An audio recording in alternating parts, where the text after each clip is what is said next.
Good morning बच्चों। चलो आज हम लोग अगला चैप्टर पढ़ते हैं। आज हम लोग पढ़ेंगे एनसीईआरटी क्लास 6 का साइंस बुक जो है उसका पहला चैप्टर का क्वेश्चन आंसर करेंगे। क्वेश्चन आंसर को करवाएंगे और जानते हैं क्या कह रहा है क्वेश्चन हमसे। तो पहला क्वेश्चन है वो हम लोग को बोला है आलू में होता है। तो आलू में क्या होता है भाई, चलो देखते हैं। तो आलू में मंड होता है। क्या होता है?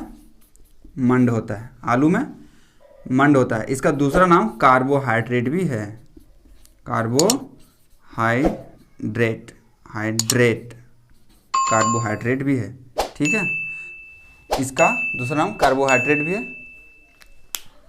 दूसरा क्वेश्चन बोलता है हड्डियों एवं दांतों को किसके उपयोग से स्वस्थ रखा जा सकता है। हड्डी और दांत को हम कैल्शियम के मदद से मजबूत और स्वस्थ रख सकते हैं। तो यहाँ ऑप्शन में दिया गया है लोहा तत्व से, कैल्शियम से, सल्फर से या इनमें से सभी। तो हम दांत को और हड्डी को कैल्शियम जो दूध में पाया जाता है, अंडा में पाया जाता है, ठीक है, तो इन सारी चीज़ों को खाने से हमारा हड्डी और दांत मजबूत बनेगा। तो कैल्शियम हो गया इसका आंसर। इनमें से किसमें पोषक मूल्य शून्य होता है? कौन ऐसा भोजन है जिसमें खाने से कोई पोषक तत्व नहीं मिलता है, शून्य है पोषक तत्व? विटामिन खाने से पोषक तत्व मिलता है। रुचांश, यही है आंसर। रुचांश में कोई पोषक तत्व नहीं मिलता, बस ये क्या करता है हमारे शरीर में, सिर्फ शरीर से मल न्यूट्रिएंट्स को बाहर निकालने में मदद करता है। प्रोटीन इससे तो मिलता है और वसा इससे भी मिलता है। तो रुचांश हो गया जिसमें हम लोग को नहीं मिलता है। तो इसका आंसर हो जाएगा, इसका तो आंसर हो गया कैल्शियम।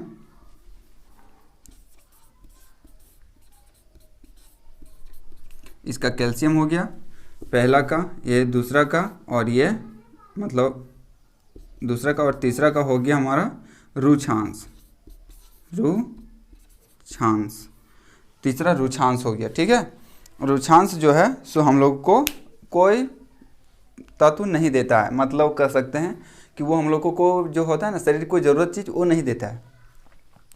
उसके बाद है घेघा रोग किसकी कमी से होता है? घेघा रोग होता है जो, घेघा रोग किसको बोलते हैं? जो गले में फूल जाता है, यहाँ पे घेघा रोग। यहाँ पे मैं दिखाता हूँ आपको, घेघा रोग इसको बोलेंगे।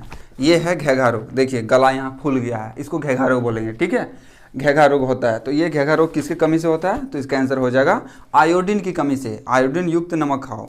आयोडीन नमक में पाया जाता है। ठीक है, आयोडीन तत्व है जिसको सिंबल आई है, और वो उसी का कमी से हमारा घेघा रोग हो जाता है।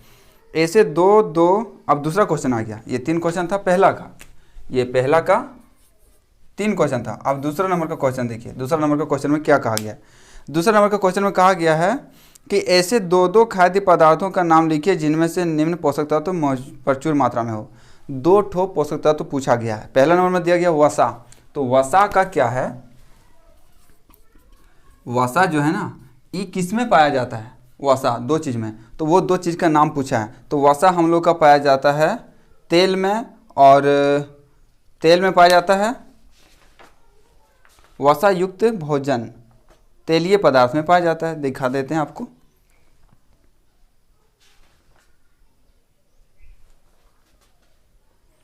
हाँ, वसा का स्रोत यहाँ पे देखिए क्वेश्चन में दिया गया है कि B1 में ये आ गया, B2 में C1 और C2। तो यहाँ दिया है C1 और C2 वसा के स्रोत है। तो C1 और C2 में क्या है? तो C1 में हमारा दूध दिया हुआ है, सरसों का तेल दिया हुआ है, जितना भी तेलीय पदार्थ है वो दिया है। और C2 में दिया है अंडा, मछली, मक्खन, घी, दूध, मछली, मांस, ये सब है वसा का स्रोत। तो हम यहाँ डायरेक्ट लिख देते हैं दूध। वसा दूध में पाया जाता है और तेल में भी पाया जाता है और अंडा में पाया था, लेकिन 2 पूछा तो 2 ही लिखते हैं। ठीक है, अगला क्वेश्चन है हम लोग का,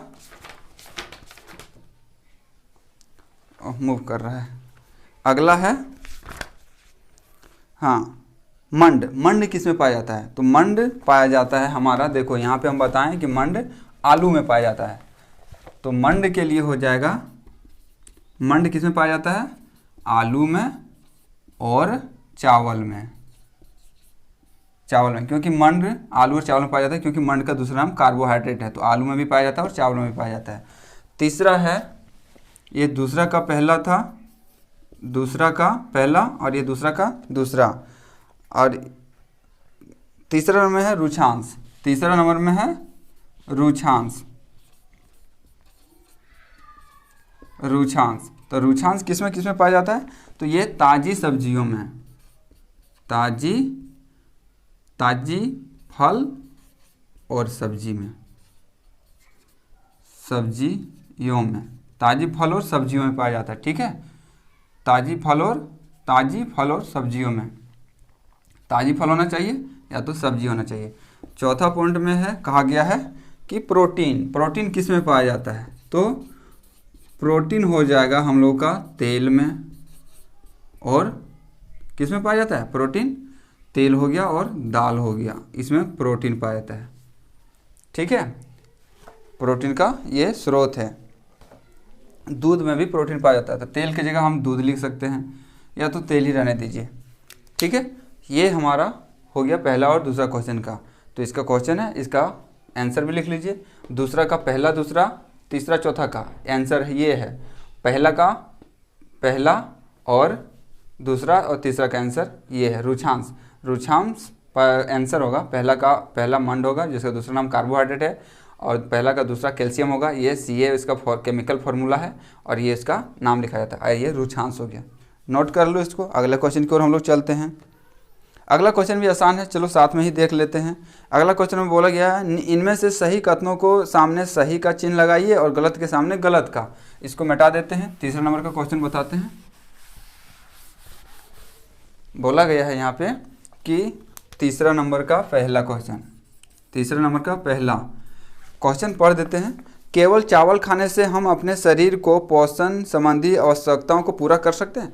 बोलता है क्या हमारे शरीर में जितना भी चीज़ का ज़रूरत है, विटामिन, प्रोटीन, वसा, कार्बोहाइड्रेट, तक क्या हम सिर्फ चावल खा के ये सारा चीज़ प्राप्त कर लेंगे? चावल खाएंगे तो हमको कार्बोहाइड्रेट मिलेगा, वसा मिलेगा नहीं ना, विटामिन मिलेगा नहीं, और रुक्षांश मिलेगा नहीं, और विटामिन भी नहीं मिलेगा। तो इसका आंसर गलत हो जाएगा। पहला का आंसर क्या हो जाएगा? गलत। दूसरा नंबर क्या कहता है, चलो देखते हैं। दूसरे में बोला है कि संतुलित आहार लेकर अभावजन्य रोगों को रोकथाम की जा सकती है। हाँ, संतुलित भोजन का मतलब होता है जो जो चीज़ें ज़रूरत होती है उस सारा चीज़ लेना है, बैलेंस डेट। संतुलित आहार का मतलब होता है कि सब कुछ मिलाकर खाना, फ्रूट भी खाना, सब्जी भी खाना, दूध भी पीना, मांस भी खाना, मछली भी खाना। ठीक है, सब चीज़ मिला करके खाने से हम सही स्वस्थ रह सकते हैं, ये सही होगा। तीसरा क्वेश्चन में बोला गया है कि शरीर के लिए संतुलित आहार में नाना प्रकार के खाद्य पदार्थ होना चाहिए। हाँ, संतुलित भोजन में सिर्फ एक ही चीज़ नहीं होना चाहिए कि दूध खा रहे तो दूध का ही सामान खाएंगे, मांस खा रहे तो मांस ही खाएंगे, इससे हमारा शरीर संतुलित भोजन उसको नहीं कहेंगे। संतुलित भोजन में तरह तरह का भोजन होना चाहिए, विटामिन भी होना चाहिए, प्रोटीन भी होना चाहिए, और वसा भी होना चाहिए, कार्बोहाइड्रेट भी होना चाहिए। इन सारी चीज़ों का होना चाहिए। और इन सारी चीज़ों कब मिलेगा? जब हम लोग तरह तरह का चीज़ें खाएंगे, ताज़ी सब्जी खाएंगे, ताज़ा फल खाएंगे, ये सब चीज़ खाएंगे तब सब चीज़ मिलेगा। तो ये भी हो जाएगा सही, मतलब हम लोग को नाना प्रकार का भोजन लेना पड़ेगा। चौथा है, शरीर के सभी पोषक तत्व उपलब्ध कराने के लिए केवल मांस पर्याप्त है। बोलता है हमारे शरीर में जितना भी पोषक तत्व चाहिए, विटामिन, प्रोटीन और वसा, कार्बोहाइड्रेट, ये सब चीज़, ये सारी चीज़ें क्या हम सिर्फ मांस खा के प्राप्त कर सकते हैं? नहीं, क्योंकि मांस में तो सिर्फ प्रोटीन पाया जाता है, और कुछ मात्रा में वसा और विटामिन भी पाया जाता है हल्का फुल्का, लेकिन हमको वो नहीं मिल पाएगा सिर्फ मांस से। तो ये गलत हो जाएगा। लाइट थोड़ा ब्लिंकिंग कर रहा है, वोल्टेज अप डाउन हो रहा है। तो ये हो गया हमारा क्वेश्चन, नोट कर लो। और आगे हम चलते हैं। हमारा आगे क्वेश्चन क्या है? मैच है, मैच इट। तो मैच इट भी देख लेते हैं। हमारा आगे क्वेश्चन में कहा गया है कि खंड क में अंकित विटामिन के खंड ख में अभयजन्य रोगों से मिलान कीजिए। अब यहाँ पे विटामिन का नाम दे दिया और उससे क्या होने वाला रोग है वो भी दे दिया, और हमको सिर्फ मैच करना है। कॉलम ए, जैसे चौथा नंबर का यहाँ पे देखते हैं। चौथे नंबर में बोला गया है कि विटामिन खंड ए, मतलब यहाँ पे लिख दिया है खंड क और यहाँ पे खंड ख। तो इसमें मिलान करने बोला है कि 1 नंबर में इसका जो है सो मिलान कीजिए, 2 नंबर में जो है उससे मिलान कीजिए, 3 नंबर में जो है उससे मिलान कीजिए, और 4 नंबर में यहाँ पे किसके साथ है। तो जिसके साथ जो होगा उनका सब सीधा सीधा मैं लिख दे रहा हूँ। ठीक है, तो क में है विटामिन ए, तो इसको हम लोग लिख देते हैं विटामिन ए। यहाँ है विटामिन बी, यहाँ है विटामिन सी, और यहाँ है विटामिन डी। विटामिन ए से होने वाला रोग को हम डायरेक्ट लिख देते हैं। यहाँ पे तो इधर उधर लिखा मिलाने के बाद, लेकिन हम सीधा सीधा लिख देते हैं। तो विटामिन ए से हो जाएगा दृष्टिहीनता।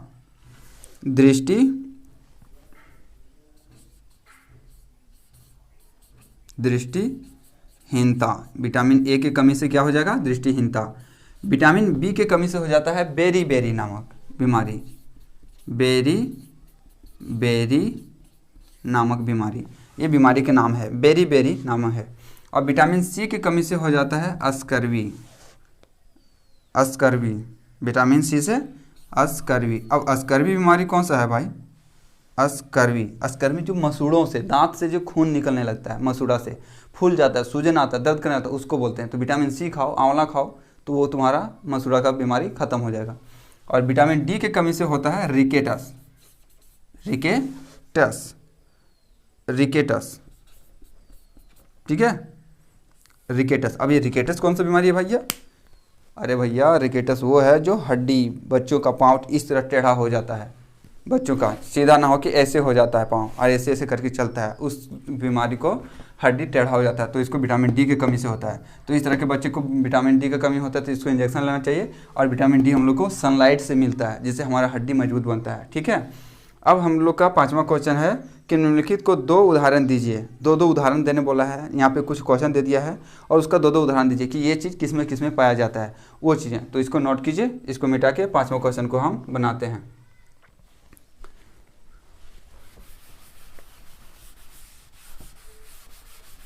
पाँचवां नंबर को देखते हैं।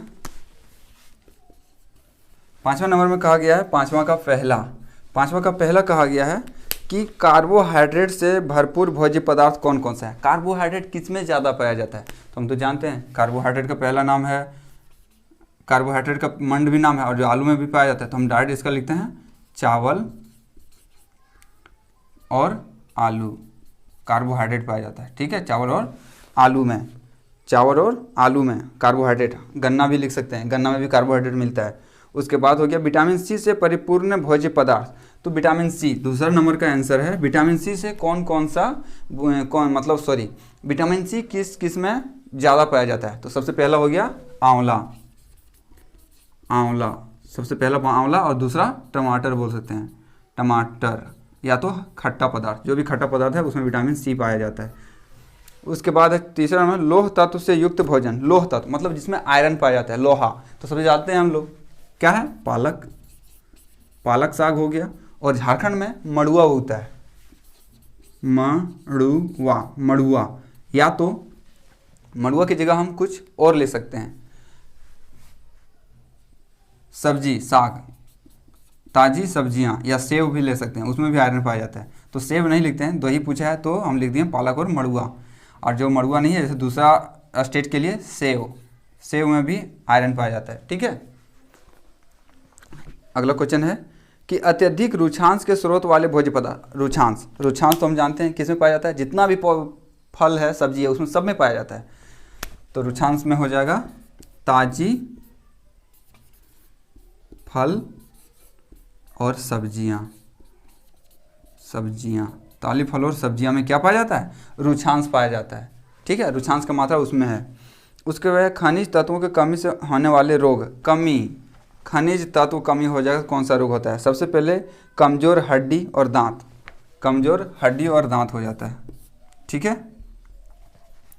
खनिज, जैसे खनिज लवण, कैल्शियम का कमी से हमारा दांत और हड्डी कमज़ोर हो जाता है। तो दांत और हड्डी का कमज़ोर होना, दांत और हड्डी का कमज़ोर होना, ये हमारा होता है खनिज तत्वों की कमी से होने वाला रोग।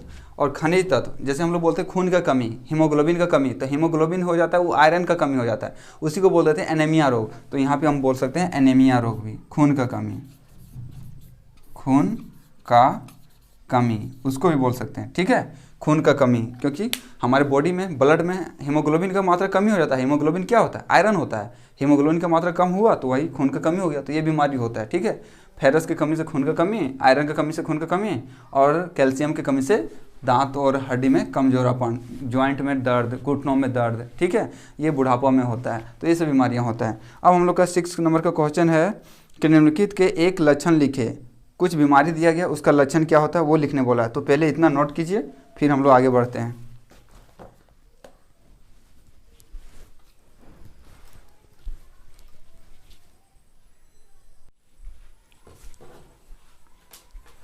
चलो आगे अगला क्वेश्चन की ओर हम लोग देखते हैं कि हम लोग का अगला क्वेश्चन क्या कहा गया है। 6 नंबर क्वेश्चन कहा गया है कि निम्नलिखित को एक लक्षण लिखिए। एक लक्षण लिखो। यहाँ पे कुछ बीमारी दिया गया है और उसका होने का कारण क्या है और लक्षण क्या है वो पूछा है।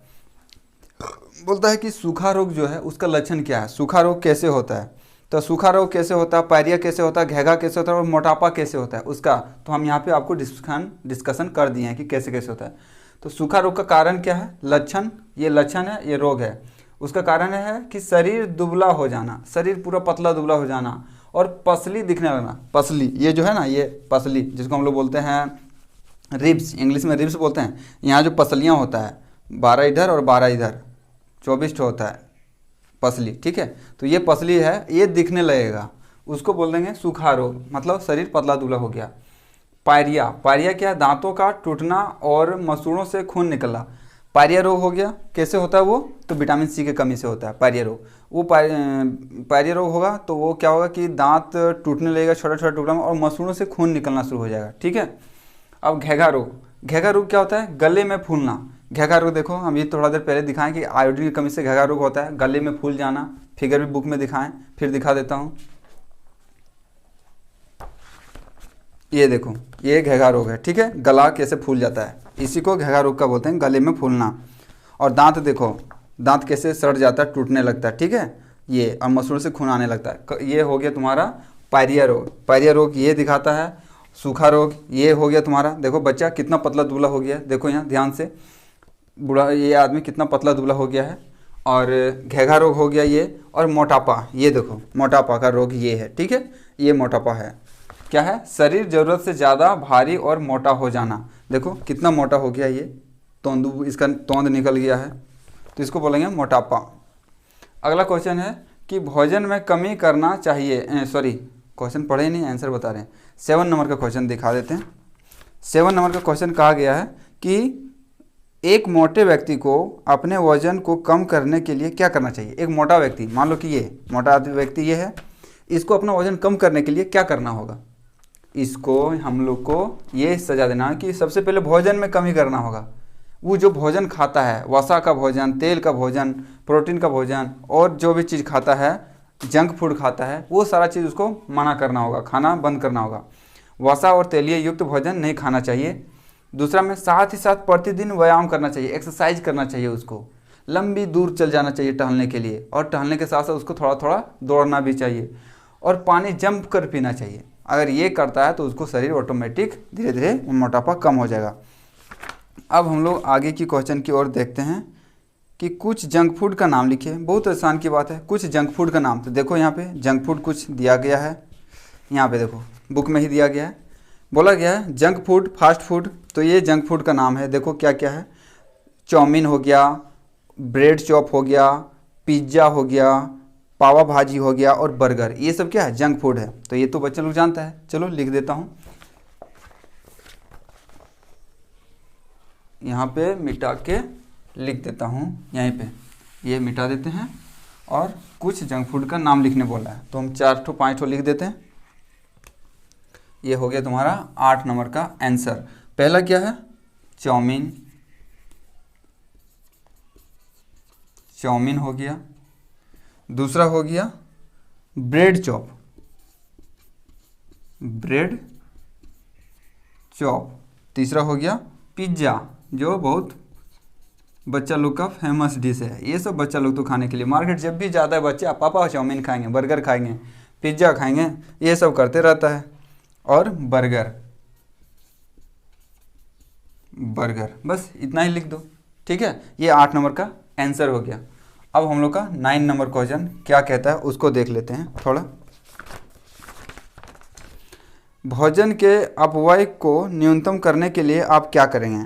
भोजन का अपव्यय, अपव्यय का मतलब होता है भोजन का खराब होने से बचाने के लिए हम क्या करेंगे? सबसे पहले तो उसको फ्रिज में रखेंगे, रेफ्रिजरेटर में रखेंगे, रेफ्रिजरेटर में रखेंगे भोजन को, ठीक है, भोजन को रेफ्रिजरेटर में रखेंगे, पहला हो गया। दूसरा हो गया कि ज़रूरत से ज़्यादा भोजन थाली में नहीं लेंगे। थाली में लेंगे तब ना जूठा खा करेंगे, तब ना बर्बाद होगा। तो थाली में ज़रूरत से ज़्यादा लेंगे नहीं, कम लेंगे, फिर भूख लगेगा फिर मांगेंगे। थाली में ज़रूरत से ज़्यादा थाली में भोजन नहीं लेंगे, ठीक है। ये हो गया हमारा क्वेश्चन। इन सारी चीज़ों से हम लोग बचत कर सकते हैं खाना का। ये हमारा इस चैप्टर का लास्ट क्वेश्चन शायद है। हाँ, ये लास्ट क्वेश्चन है और ये चैप्टर हमारा यहीं ख़त्म हो जाता है। ठीक है बच्चों, चलो इसको नोट कर लो और इस वीडियो को अगर अच्छा लगे तो लाइक करो, शेयर करो, सब्सक्राइब करो, ताकि सब्सक्राइब करने से हमारा क्या होगा, अगला चैप्टर का जब क्वेश्चन आंसर बताऊंगा तो आपको पास मेरा नोटिफिकेशन सबसे पहले आपके पास पहुंचेगा। नोट कर लीजिए बस यहीं पे। तब तक यहीं पे छोड़ते हैं इस क्लास को और अपना ख्याल रखिए।